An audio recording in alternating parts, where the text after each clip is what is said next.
More Jane Carroll now on 1360 KUIK, the voice of Washington County.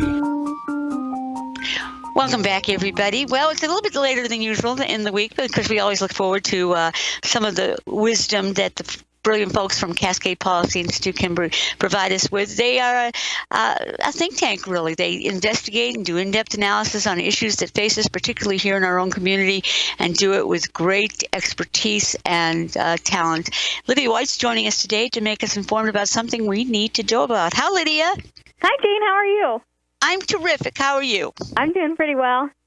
Okay, let's tell everybody what you're going to talk to us about today, and then tell them where they can get more information as well. So today we're talking about Portland's recent, I guess it's a new mandate, a city policy called Inclusionary zoning, which is essentially that if developers want to create new housing in Portland city limits, they must, if it's over 20 units, their proposed building is over 20 units, they have to make at least 20% of the units affordable, which means that there's a rent cap at 80% median family income, or 10% affordable at 60% median family income. So they don't get to, the market doesn't get to decide. In this case, the government gets to decide. Right. So for 20% of the units or 10% of the units, it's already decided what the market rate will be. And how is it decided who will rent those apartments? Well, it's sort of like a lottery. So a few lucky people are able to reside in those apartments, and if they're not lucky enough, then they. Well, I guess one of the unintended consequences is that everyone else's rent's raised too. Yeah, because they're going to have to regroup it somehow, so it's going to be passed on to the other people who are can't afford the rents that at a higher level than the 10% that are so-called affordable, but they may not be able to afford to compensate for the people that can't afford to pay the same rate for the same apartment. Do they get to build a smaller unit? How is it? Or are they just the identical units that they must rent at lower prices? So it's just the same units. They just have to rent them at a lower price. And the real problem is that now developers aren't actually submitting permits to build apartment buildings in the city anymore. So in December and January, there were 7,000 units worth of permits.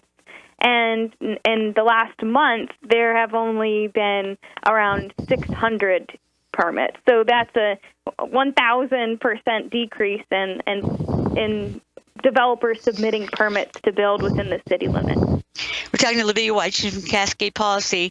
So this is just another long line of anti-economic growth for Portland. In other words, we're doing less construction. We're doing nothing really to encourage businesses to locate or stay here. The Democrats are down in Salem talking about raising taxes on everything that isn't nailed down and everything that is nailed down. It's the most hostile place to actually build an economic future that one can possibly imagine. Right. And we can't all work it, in pot shops and be baristas and breweries. So what can people, if anything, can they do about it? I understand they had a city council meeting today where they locked the doors so citizens couldn't come, which basically means the anarchists, the bad guys, the rabble-rousers, the rioters, the obscenity folks that close down these city council meetings are keeping out law-abiding citizens from attending as well, because the city council has locked the door. Right, and then citizens who are concerned can't voice their opinions to the city council either. Right. So in order to keep the people who should be arrested, and there are laws against what they're doing, but the mayor doesn't have what it takes to arrest those folks, they just lock the door and have their little meeting, and citizens have no access. It's unbelievable. But Portland's becoming loonier all the time. So what can people do about it? I mean, who do they contact? What do they do? Well, we have